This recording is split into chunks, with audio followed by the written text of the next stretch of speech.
یا بچے کا نام لے کر کے کہتے ہو کہ جو ہے حامد نے یہ کیا ہے؟ نہیں، کیا کہتے ہو؟ میرے بیٹے نے کیا ہے۔ اس وقت یہ بھی نہیں ہوتا ہے کہ جو ہے آدمی یہ کہے کہ جو ہے ہمارے بیٹے، نہیں نہیں نہیں، وہ کہتا ہے میرے بیٹے نے یہ کیا ہے، میرے بیٹے نے یہ چیز کی ہے۔ یہی جو ہے جب بیٹے کو اپنے باپ کے تعلق سے کچھ کہنا ہوتا ہے، یا کوئی بھی چیز جو چیزیں جو ہے جو اس سے جڑی ہوئی چیز ہے، جب کوئی بڑا پراؤڈ فیل کرنے والا مومنٹ ہوتا ہے تو اس موقع پر کیا کہتا ہو؟ میرے باپ نے یہ کیا، میرے ابا نے یہ چیز کی، میرے ابا۔ تو کیا کہتے ہیں سننے والے؟ وہ صرف کیا تمہارے ہی ابا ہیں، میرے ابا نہیں ہے؟ جو بچے اور ہوتے ہیں صرف تمہارے ابا ہے، میرے ابا نہیں ہے، صرف یہی تمہارا بیٹا ہے، ہم تمہارے بیٹے نہیں۔ اس طرح سے کبھی جو ہے جب دوسرے بچے ساتھ میں ہوں اس موقع پر یہ کہتا ہے نا میرا بیٹا ہے، یہ میرا بیٹا۔ تو یہ جو انداز ہوتا ہے کہنے کا نا، میرا، یہ اس طرح کے موقع پر یہی اسلوب اختیار کیا جاتا ہے، یہی سٹائل ہوتا ہے بات کرنے میں، اور یہی چیز ہونی بھی چاہیے۔ اب یہ جو موقع ہے یوسف علیہ السلام کے لیے، یہ کیسا موقع ہے؟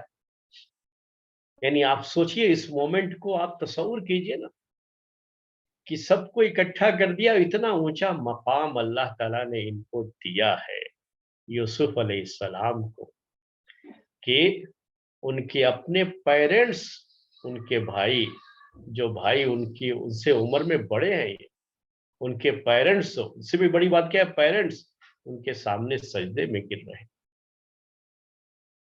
بس سوچو، آج دنیا کا بڑے سے بڑا ایوارڈ کے لیے اگر آپ کو اسٹیج پر بلایا جاتا ہے تو کیسا مومنٹ ہوتا ہے یہ؟